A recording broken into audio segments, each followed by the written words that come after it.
오늘도 수많은 마음들이 저마다의 안개 속을 걷고 있습니다. 마음이 머무는 곳, 여기는 밤안개 사연. 당신의 이야기가 시작되는 곳입니다. 제 기억 속의 아빠는 언제나 무서운 존재였습니다.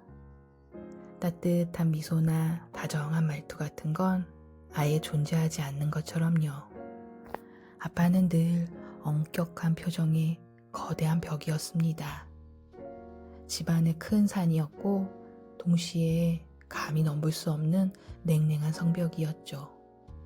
제가 기억하는 어린 시절의 아빠는 오직 명령과 지시를 내리는 분이었습니다. 밥상머리에서도 거실에서도 심지어 텔레비전을 보실 때도 아빠의 주변은 늘 긴장감으로 가득했습니다. 학교에서 돌아와 현관문을 열고 들어설 때 혹시라도 아빠가 먼저 와 계시면 저절로 걸음이 조심스러워졌습니다. 아빠의 방을 지나칠 때는 숨소리조차 내지 않으려고 노력했고 혹여라도 눈이 마주칠까봐 고개를 푹 숙인 채 지나가곤 했죠. 아빠라는 이름은 두려움 그 자체였습니다. 아빠는 흔히 말하는 가부장적인 분이었습니다. 집안의 모든 결정권은 오직 아빠에게 있었고 우리는 그저 아빠의 결정에 따라야 하는 존재였습니다. 제가 뭘 하고 싶은지 어떤 꿈을 꾸는지 같은 건 중요하지 않았습니다. 아빠의 눈에 비치는 세상의 기준이 곧 제 삶의 기준이 되어야 했으니까요. 저는 아빠에게 쉽게 말을 걸어본 적이 없습니다. 무슨 이야기를 해야 할지 몰랐고 혹시라도 제 이야기가 아빠의 심기를 거스르지는 않을까 하는 막연한 불안감이 항상 제 목을 조여왔습니다. 대화는 항상 일방적이었습니다. 숙제했어? 몇 점이야? 같은 확인사살 질문뿐이었죠. 질문에 대한 대답이 마음에 들지 않으면 그 자리에서 바로 싸늘한 질책이 돌아왔습니다. 이런 분위기 속에서 어린 저는 자연스럽게 아빠와 멀어졌습니다. 그 거리는 시간이 지날수록 점점 더 넓어졌습니다. 무서움이 1차적인 감정이었다면 사춘기에 접어들면서부터는 그 감정의 색깔이 완전히 달라지기 시작했습니다. 두려움은 서서히 미움으로 변질되었습니다. 왜 우리 아빠는 다른 친구들의 아빠처럼 다정하게 웃어주지 않을까? 왜 나에게 따뜻한 말 한마디 건네주지 않을까? 하는 원망이 가슴 깊은 곳에 또아리를 들었습니다. 그리고 미움과 원망은 결국 분노가 되어 폭발할 준비를 했습니다. 아빠의 엄격함은 저를 위한 채찍이 아니라 저를 올가매는 족쇄처럼 느껴졌습니다. 지금 이야기가 당신의 마음에도 닿았다면 잠시만 이 자리에서 함께 머물러 주세요. 아빠에 대한 미움과 분노가 저를 삼키던 시절, 저는 오직 그 무거운 공기로부터 벗어나기 위해 독립을 꿈꿨습니다. 그 독립은 단순히 물리적인 공간의 이동이 아니라 아빠의 건의와 그림자로부터 벗어나는 완벽한 해방을 의미했죠. 마침내 26살, 저는 결혼을 통해 그 꿈을 이루게 되었습니다. 결혼은 저에게 자유를 향한 통행증과 같았습니다. 아빠의 눈치를 보지 않아도 되는 나만의 공간, 나만의 결정권을 가진 새로운 세상으로 떠나는 것이었죠. 결혼 준비 과정 내내 저는 기쁨과 설렘보다는 드디어 아빠로부터 멀어진다는 해방감이 더 컸습니다. 아마도 아빠에게는 제 결혼이 자신에게서 달아나는 배신처럼 느껴졌을지도 모른다는 생각은 그 당시에는 전혀 하지 못했습니다. 결혼식 당일 제 머릿속은 온통 이제 끝이다. 나는 내 삶을 시작한다. 는 생각으로 가득했습니다. 아빠의 손을 잡고 신부 입장을 할 때 저는 아빠의 표정을 제대로 쳐다보지 못했습니다. 그저 이 시간이 빨리 지나가기를 바랄 뿐이었죠. 제가 평생 갈망해왔던 다정함이 한 번이라도 아빠의 얼굴에 스칠까 기대하는 것 자체가 사치라고 생각했으니까요. 하지만 제 결혼식에서 가장 뜻밖의 목격자는 바로 제 남편이었습니다. 몇 년이 지나 남편은 저에게 그날의 이야기를 해주었습니다. 당신이 아빠 손 잡고 입장할 때 말이야. 아버님은 늘 그렇듯 무표정이시더라. 그런데 줄에 선생님이 덕담을 시작하고 당신이 눈물을 훔치는 걸 보셨을 때 아버님은 고개를 살짝 돌려 사람들 눈을 피한 채 눈가를 살짝 훔치시더라. 그 이야기를 듣는 순간 제 가슴이 쿵 내려앉는 것 같았습니다. 단 한 번도 울지 않으셨던, 감정을 드러내는 법이라곤 모르셨던 그 엄격한 아빠가 딸의 결혼식에서 남몰래 눈물을 흘리셨다니. 그 사실은 저에게 충격이었습니다. 하지만 저는 그 감정을 제대로 해석할 수 없었습니다. 그 눈물이 저를 떠나보내는 섭섭함인지 아니면 당신이 해주지 못한 사랑에 대한 회한인지 아니면 그저 가부장의 껍데기가 잠시 깨진 순간이었는지 알 수 없었죠. 그 눈물을 제가 직접 보지 못했기에 저는 여전히 아빠를 완전히 용서하거나 이해할 수 없었습니다. 시간이 흘러 첫 손주가 태어났습니다. 그리고 제 눈앞에는 놀라운 변화가 펼쳐졌습니다. 평생 무뚝뚝함으로 일관했던 아빠는 손주에게는 세상에 둘도 없는 자상한 할아버지가 되었습니다. 아빠는 첫 손주를 말 그대로 물고 빨았습니다. 손주를 안고서는 평소에는 볼 수 없던 환한 웃음을 지었고 온갖 장난을 치며 손주를 바라보는 눈빛에서는 꿀이 뚝뚝 떨어졌죠. 저는 그 모습을 보면서 기쁘면서도 동시에 억누를 수 없는 씁쓸함을 느꼈습니다. 저렇게 사랑을 줄 수 있는 사람이었구나. 왜 나에게는 저렇게 해주지 않았을까? 손주에게 쏟아지는 아빠의 넘치는 사랑을 보면서 어린 시절 제가 결핍했던 모든 것이 떠올랐습니다.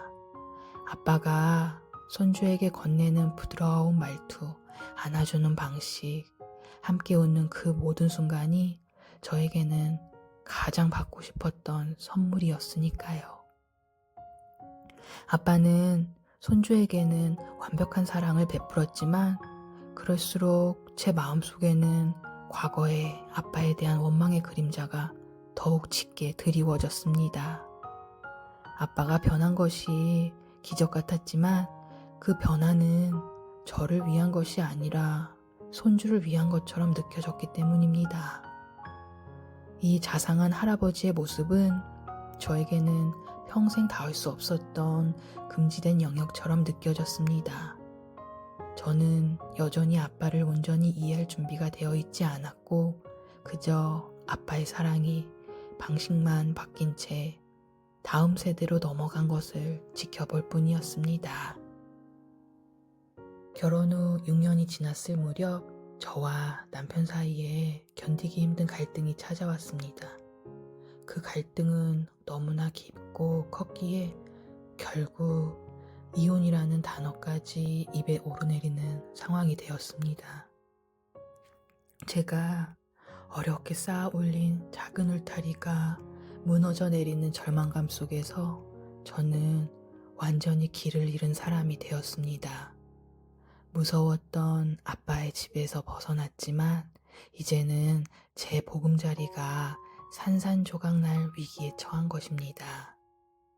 저는 극한의 심리적 고통 속에서 아슬아슬하게 하루하루를 버텨냈습니다. 그때 저를 보호해주고 지켜준 사람은 다름 아닌 아빠였습니다. 저는 친정으로 돌아가 머물렀습니다. 어릴 적 저에게는 늘 무서운 감정만을 안겨주었던 그 집이 이제는 무너져가는 저를 받아주는 마지막 피난처가 되어주었습니다. 그리고 아빠는 그 낯선 피난처에 가장 든든한 경비병이 되어주었습니다. 아빠의 보살핌은 놀라울 정도로 헌신적이었습니다. 아빠는 말 대신 행동으로 가장 기초적인 삶의 안락함을 저에게 제공해 주셨습니다. 그 행동들은 저를 살갑게 챙기는 방식이었습니다. 따뜻한 밥, 맛이 있는 음식, 그리고 괜찮아? 는 짧지만 진심 어린 한마디. 아빠는 제가 겪는 갈등에 대해 자세히 묻지도 함부로 판단하지도 않으셨습니다. 그저 제가 몸과 마음을 회복할 수 있도록 조용히 그리고 묵묵히 저의 옆자리를 지켜주었습니다. 저는 그때 태어나서 처음으로 안락함이라는 감정을 느껴보았습니다. 어릴 적에는 아빠의 존재 자체가 긴장과 두려움이었기에 집은 늘 저에게 결코 편안한 장소가 아니었습니다. 하지만 결혼 생활의 위기 속에서 비로소 깨달았습니다. 지금 아빠가 주는 이 느낌이야말로 저에게 가장 필요한 안전의 욕구를 충족시켜주는 것이라는 것을요. 아빠는 제 상황을 묻지 않고 판단하지 않고 오직 저를 지켜주고 보호했습니다. 그 간식과 보살핌은 단순히 배를 채우는 음식이 아니었습니다. 그것은 네가 지금 어떤 상황이든 너는 내 딸이고 나는 너를 버리지 않는다는 무언의 약속이었습니다. 매일 아빠의 보살핌 속에서 저는 심리적으로 아슬아슬하던 경계를 넘어 조금씩 생존의 의지를 되찾았습니다.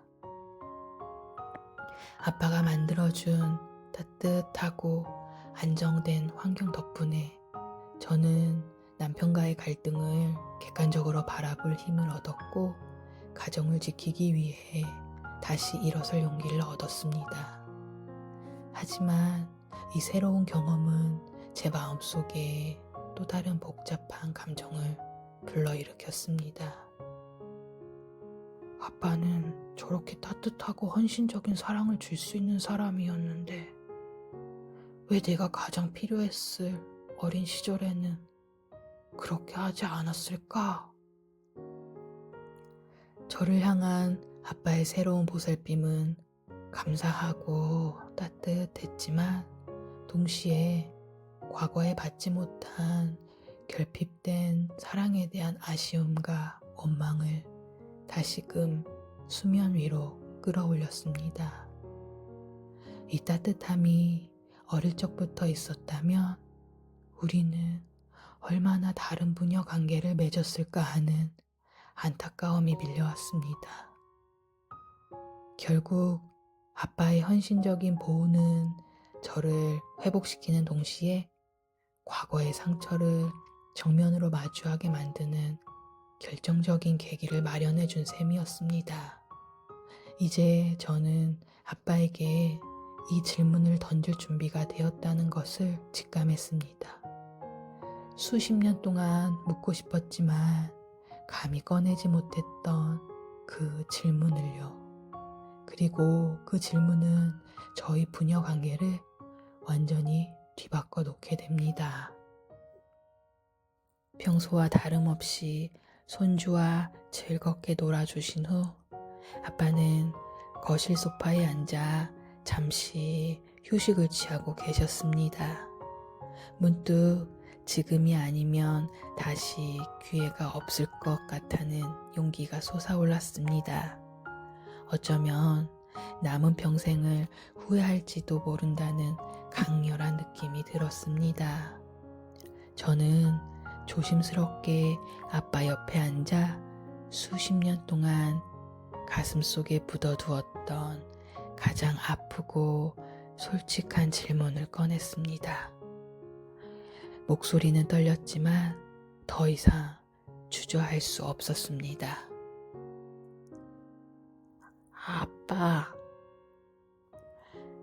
아빠는 고개를 돌려 저를 바라보았습니다.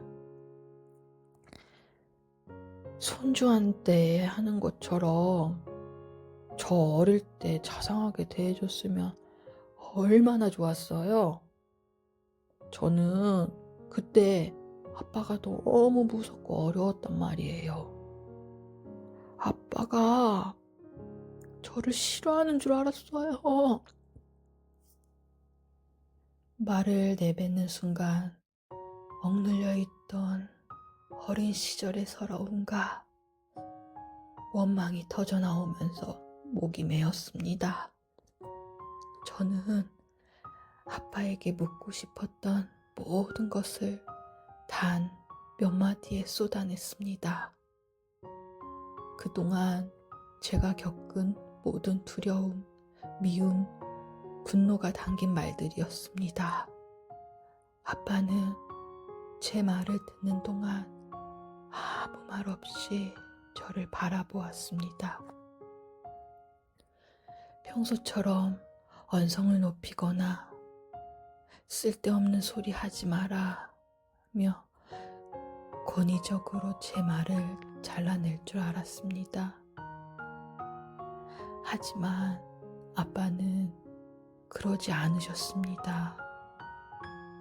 무표정 속에서 아빠의 눈빛이 흔들리는 것을 처음으로 보았습니다. 잠시 침묵이 흘렀습니다. 그 몇 초의 침묵은 수십 년의 시간보다 더 길게 느껴졌습니다. 이윽고 아빠가 나지막히 입을 열었습니다. 아빠의 목소리는 너무나 조용하고 낮아서 마치 벽에 대고 혼잣말을 하시는 것 같았습니다. 현수가, 아빠는 그때 먹고 사느라 너무 바빴었다. 아빠는 계속해서 말씀하셨습니다. 집에 들어오면 네 엄마, 너희들 굶기지 않으려고 그 생각밖에 없었다. 어떻게 하면 돈을 더 벌어서 이 힘든 삶을 벗어날까, 오직 그 생각뿐이었지. 아빠는 그게 사랑인 줄 알았다. 가족을 굶기지 않고 재워주고 아프지 않게 하는 것이. 그리고 아빠는 말을 맺으며 힘겹게 한마디를 덧붙였습니다. 미안하다, 아빠가. 그 순간 저는 무너졌습니다. 수십 년간 저를 짓눌렀던 무거운 원망의 짐이 한순간에 사라지는 듯 했습니다. 아빠의 그 짧은 한마디, 미안하다. 그리고 그게 사랑인 줄 알았다는 고백은 저에게 모든 것을 설명해 주었습니다. 아빠의 무뚝뚝함은 무관심이 아니라 고된 삶을 버텨내기 위해 스스로 만들어낸 갑옷이었음을 깨달았습니다. 더 이상 미워할 이유가 없었습니다. 더 이상 원망할 이유도 없었습니다. 아빠 역시 힘든 인생을 살아온 상처받은 한 인간이었음을 비로소 이해하게 된 것입니다. 저는 자리에서 벌떡 일어나 아빠에게 다가갔습니다. 그리고 난생 처음 아빠를 와락 부둥켜 안았습니다. 저희 부녀는 한참을 말없이 그렇게 서서 엉엉 울었습니다. 아빠의 등은 제가 기억했던 것보다 훨씬 더 야위고 좁았습니다. 그동안 제가 혼자서 미워하고 원망했던 시간들이 너무나 미안해서 눈물이 멈추지 않았습니다. 이 울음에서 저희 부녀 사이에 수십 년 동안 쌓여왔던 두꺼운 벽은 완전히 허물어졌습니다. 아빠에 대한 저의 감정은 미움과 분노에서 이해와 용서, 그리고 마침내 사랑으로 완전히 해소되었습니다. 이 부둥켜 안음과 울음을 통해 저는 비로소 아빠와 진정한 화해를 이루었고, 이제 저의 마음속 깊이 숨어있던 응어리를 풀어낼 수 있었습니다. 그렇게 이제 평화로운 일상이 찾아오는 듯 했습니다. 그렇게 아빠에게 충만한 사랑을 받고 저의 새로운 울타리도 튼튼하게 재정비하여 남편과의 불화도 극복하면서 둘째, 셋째 아이까지 낳고 기르며 평범하지만 행복한 나날이 이어졌죠. 저는 이제 아빠의 사랑을 온전히 받고 있다는 심리적인 안정감 속에 있었습니다. 하지만 인생의 시련은 예고 없이 찾아왔습니다. 셋째 아이를 낳고 몇 년 뒤 저는 극심한 피로와 몸의 이상 증세를 느꼈습니다. 새 아이의 육아로 인한 피로일 거라고 가볍게 생각했습니다. 그러나 병원에서 받은 검사 결과는 제 평화로운 일상을 산산조각 내버렸습니다. 췌장암 3기입니다. 청천벽력 같다는 말은 이럴 때 쓰는 것이겠죠. 믿을 수 없었습니다. 불과 얼마 전까지 행복하게 아이들을 키우던 제가 갑자기 죽음의 그림자와 마주하게 된 것입니다. 저와 남편은 충격과 절망에 빠졌습니다. 어린 새 아이를 두고 떠나야 할지도 모른다는 생각에 가슴이 찢어지는 듯 했습니다. 저는 이 소식을 아빠에게 어떻게 전해야 할지 망설였습니다. 겨우 회복된 아빠의 마음을 다시 무너뜨리고 싶지 않았습니다. 하지만 결국 가족에게 이 사실을 알릴 수밖에 없었습니다. 저는 암 진단 소식을 전하는 순간 아빠가 어떤 표정을 지었는지 직접 보지는 못했습니다. 아빠는 항상 감정을 억누르는 분이었으니까요. 겉으로는 담담하게 치료 잘 받으면 될 거니까 걱정 마라고 말씀하셨을 거라고만 짐작만 했습니다. 하지만 얼마 뒤 저는 엄마에게서 믿을 수 없는 이야기를 전해 들었습니다. 엄마는 아빠와 40년 넘게 평생을 함께 사셨습니다. 그 오랜 세월 동안 아빠가 크게 기뻐하는 모습도 크게 슬퍼하는 모습도 좀처럼 보지 못하셨다고 했습니다. 특히 아빠가 눈물을 흘리는 모습은 단 한 번도 보지 못했다고 했습니다. 그런데 제가 암 진단을 받았다는 소식을 들은 날 아빠는 방문을 걸어 잠그고 혼자 통곡하셨다고 합니다.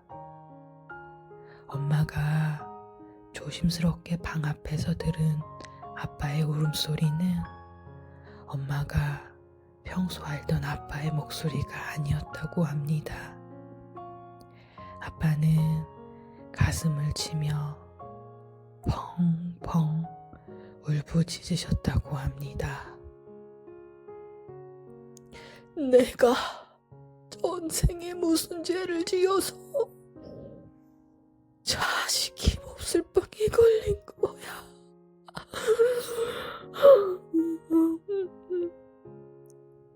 그 소리를 듣고 엄마도 너무 놀라 함께 우셨지만 아빠는 끝내 방문을 열지 않으셨다고 했습니다. 40년 동안 감춰왔던 그 모든 감정의 무게를 오직 딸의 암 진단 소식 앞에서 터뜨리신 것입니다. 엄마의 그 이야기를 듣는 순간 제 가슴속 깊은 곳에 남아있던 또 하나의 응어리가 녹아내리는 것을 느꼈습니다. 그리고 저도 모르게 눈물이 왈칵 쏟아졌습니다. 저는 아빠가 저 때문에 울었다는 사실이 믿기지 않았습니다. 결혼식 날 신랑이 봤다는 훔친 눈물은 어쩌면 섭섭함일 수도 있었지만 이번 눈물은 달랐습니다. 그 울음에는 극도의 슬픔, 자식을 잃을지도 못한다는 두려움과 부모의 죄책감, 그리고 절망이 뒤섞여 있었습니다. 아빠는 평생 자식들을 굶기지 않고 지켜주는 것이 사랑의 방식이라고 생각했지만 정작 딸의 생명 앞에 서자 자신이 아무것도 할 수 없다는 무력감에 무너진 것입니다. 그때서야 저는 깨달았습니다. 아빠에게 가장 큰 공포는 가난이 아니라 자식의 고통이라는 것을요. 저는 아빠가 온 모습을 직접 보지는 못했지만 엄마의 증언을 통해 아빠의 숨겨진 사랑의 깊이를 다시 한번 확인했습니다. 이 크고 깊은 슬픔을 통해 저를 괴롭히던 아빠에 대한 분노, 원망, 미움의 마지막 잔재마저 서서히 사랑으로 바뀌어 갔습니다. 아빠의 눈물은 저의 오랜 상처를 씻어주는 성스러운 물방울 같았습니다. 저는 아빠의 그 통곡 소리 덕분에 암과의 싸움을 이겨낼 힘을 얻을 수 있었습니다. 첫 번째 암 진단은 무사히 이겨냈습니다. 아빠의 숨겨진 눈물을 확인하며 얻은 심리적 해소와 사랑의 힘 덕분이었을까요? 저는 성공적으로 회복하여 평화로운 일상으로 돌아왔습니다. 저희 부녀 관계는 그 어느 때보다 따뜻했고 가정은 안정적이었습니다. 저는 그 모든 위기가 완전히 끝났다고 믿었습니다. 하지만 삶의 잔혹함은 두 번째 파도를 준비하고 있었습니다. 회복 후 몇 년이 지나면서 몸이 예전 같지 않다는 느낌을 또 받기 시작했습니다. 피로가 쉽게 풀리지 않았고 이유 모를 통증이 서서히 저를 찾아왔습니다. 처음에는 무리했겠지 하고 넘겼지만 그 통증은 시간이 갈수록 강도를 높였습니다. 마치 몸속 깊은 곳에서부터 무언가가 저를 갉아먹는 듯한 고통이었습니다. 어느 순간부터 통증은 더 이상 참을 수 없는 수준이 되었습니다. 진통제를 먹어도 소용이 없었고 급기야는 일상생활이 완전히 멎을 정도로 아프기 시작했습니다. 아이들과 함께 웃고 떠들던 평범한 하루하루가 갑자기 멈춰버렸습니다.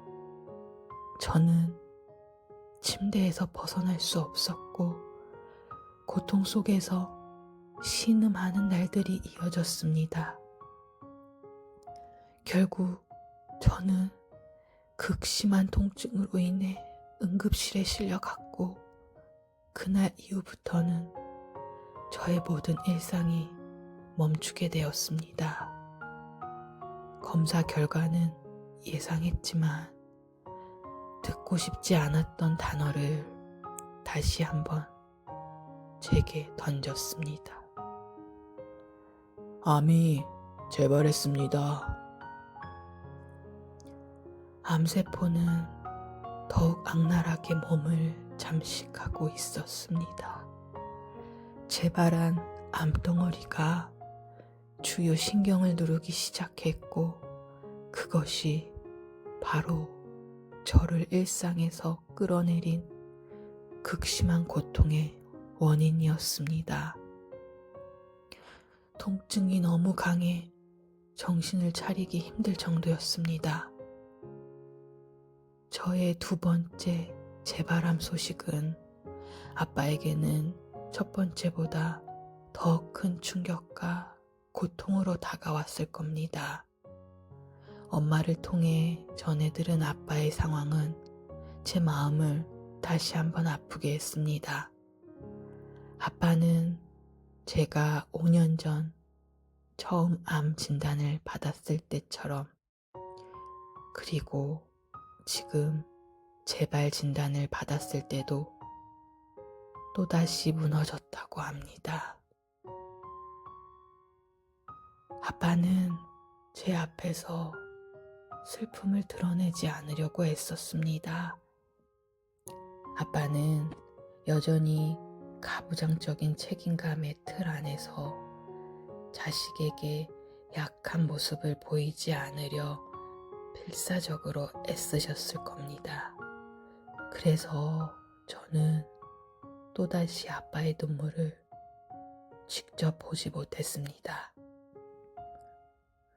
엄마가 전해주는 소식으로만 아빠의 무너짐을 짐작할 뿐이었습니다.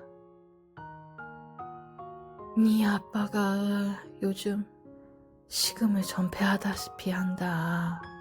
밤에 잠을 못 주무시고 혼자 매일 한숨만 쉬셔. 네가 아플 때 아빠가 아무것도 해줄 수 없다는 사실에 너무 무력해 하시더라. 엄마의 목소리에는 아빠에 대한 안타까움이 가득했습니다. 아빠에게 딸의 생명이 걸린 문제 앞에서 돈도 권위도 아무 힘이 되지 못한다는 사실은 존재 자체를 부정당하는 것 같은 고통이었을 것입니다. 자식이 고통스러워하는데 그저 지켜만 봐야 하는 부모의 극한의 무력감이 아빠를 다시 절망의 늪으로 끌어내린 것입니다. 저는 병실에 누워 고통과 싸우면서도 아빠의 그 무너짐을 상상하며 마음이 찢어졌습니다. 과거에는 아빠의 무서움이 저의 고통이었지만 이제는 저의 고통이 아빠의 가장 큰 고통이 되었습니다. 3달간의 힘겨운 투병 생활 끝에 저는 친정으로 돌아와 몸조리를 시작했습니다. 3개월 동안 친정에 머무르며 회복기를 보냈습니다. 저는 여전히 아빠의 눈물을 보지 못했지만 무뚝뚝함 뒤에 숨겨진 아버지의 억장이 무너져 내리고 있다는 것을 깊이 느끼고 있었습니다. 그리고 그 순간 저는 드디어 보게 됩니다. 제가 평생 기다려왔던 아빠의 진짜 속마음을 담은 눈물을요. 아빠는 제가 보는 앞에서는 언제나 강한 모습, 의연한 모습을 유지하려고 애쓰셨습니다. 저의 병원 생활 동안 아빠의 마음이 얼마나 찢어졌을지 짐작은 했지만요. 그러던 어느 날이었습니다. 아빠는 거실에서 저를 물끄러미 바라보고 계셨습니다. 아빠는 소파에 앉아 저를 향해 말없이 한참을 응시하셨습니다. 무뚝뚝함 속에 숨겨져 있던 아빠의 얼굴에는 깊은 고통과 피로가 역력했습니다. 평소에는 느껴지지 않던 노년의 쓸쓸함마저 묻어나는 듯 했죠. 그리고 그 순간 아빠는 드디어 무너져 내리셨습니다. 아빠의 눈가에 투명한 물방울이 맺히기 시작하더니 이내 주체할 수 없는 눈물이 되어 뺨을 타고 흘러내렸습니다. 소리 없는 흐느낌이었지만 그 눈물방울 하나하나에 담긴 슬픔의 무게는 40년의 세월보다 더 무겁게 느껴졌습니다.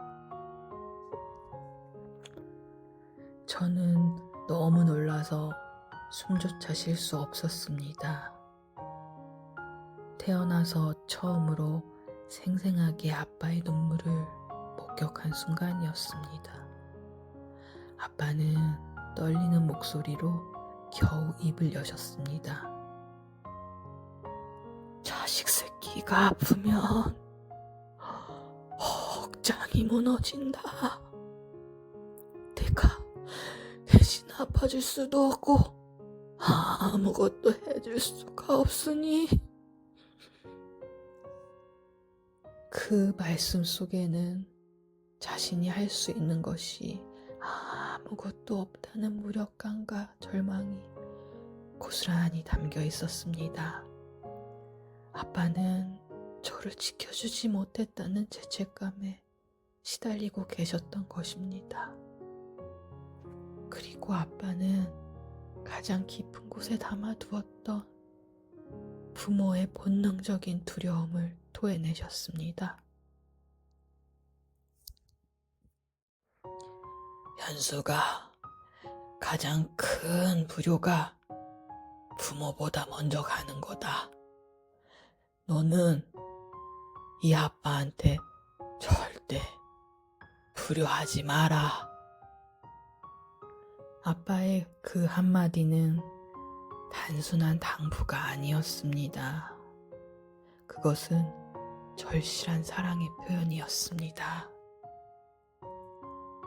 평생 남에게 약한 모습을 보이지 않으려 했던 가부장의 껍데기가 완전히 깨어지고 그 안에 숨겨져 있던 나약하고 상처 입은 아빠의 마음이 온전히 드러나는 순간이었습니다. 저는 그 눈물을 보는 순간 제 마음속에 남아있던 마지막 벽이 무너지는 것을 느꼈습니다.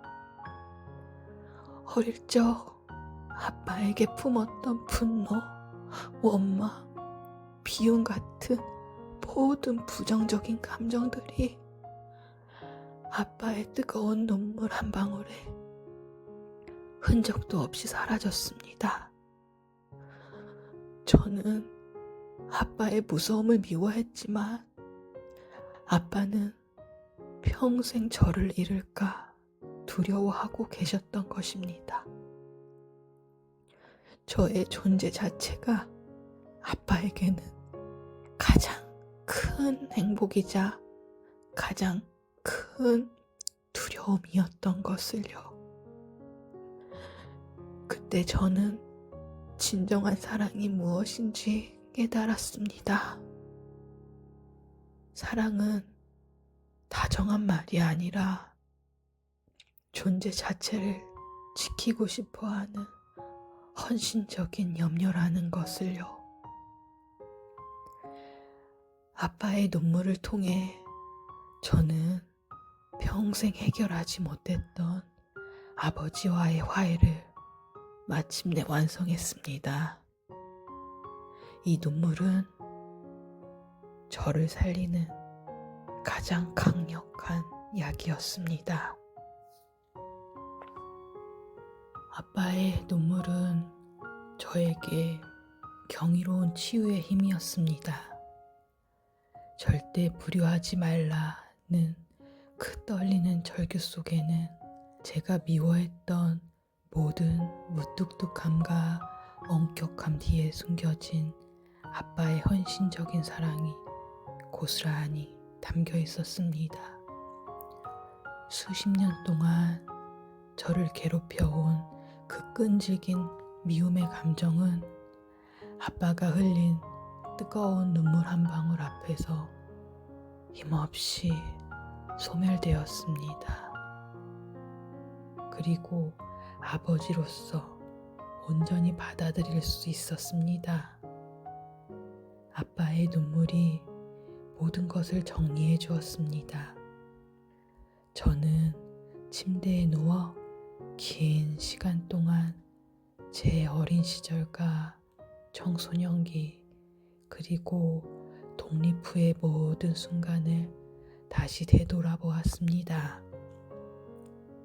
돌이켜보니 아빠는 늘 저를 사랑하고 있었습니다. 제가 어렸을 때 아빠는 종종 TV를 보시다가도 저를 안아 당신의 품에 눕혀 재우곤 하셨습니다. 저는 그게 그저 아빠의 습관이거나 제가 칭얼거렸기 때문이라고 생각했습니다. 하지만 그것은 아빠의 가장 편안한 방식의 스킨십이었을 겁니다. 말로 표현하기 어려웠던 아빠가 딸에게 줄 수 있는 사랑의 표현이었다는 것을. 주말마다 온 가족 나들이를 갔던 기억도 떠올랐습니다. 아빠는 항상 목적지까지 운전을 하시면서도 힘들다는 내색 한 번도 하지 않으셨습니다. 가족과 함께하는 그 시간 자체를 아빠는 가족을 위한 사랑의 의무이자 기쁨으로 여기셨을 겁니다. 그리고 가장 중요한 것, 아빠는 단 한 번도 저희 가족을 굶기지 않으셨습니다. 아빠의 눈물 속 고백처럼 가족을 지켜 생존하게 하는 것이 아빠에게는 그 어떤 다정한 말보다 더 크고 굳건한 사랑의 방식이었습니다. 저는 이제 비로소 압니다. 그 모든 것이 사랑이었다는 것을. 저의 아픔은 아빠의 눈물을 이끌어냈고 그 눈물은 저에게 평생의 숙제였던 아빠와의 관계를 완전히 해소해 주었습니다. 이제 남은 것은 원망이 아닌 진정한 감사와 사랑뿐입니다. 저의 투병은 고통스러웠지만 덕분에 아빠의 숨겨진 사랑을 확인하고 부녀가 화해하는 기적을 만들었습니다. 이제 저에게 남은 가장 큰 사명은 아빠가 눈물로 당부했던 것처럼 불효하지 않고 건강하게 회복하여 아빠가 베풀어 주신 사랑의 온기를 제 자식들에게도 전하며 행복하게 오래 사는 것입니다. 당신 마음에도 아빠의 눈물이 닿았다면 다음 이야기에서도 우리 함께해요. 여러분도 가족에게 미처 말하지 못했던 사랑과 후회의 이야기가 있으신가요? 가슴속 응어리를 이곳에 댓글로 나눠주세요. 여러분의 따뜻한 이야기가 또 다른 분에게 큰 위로가 됩니다.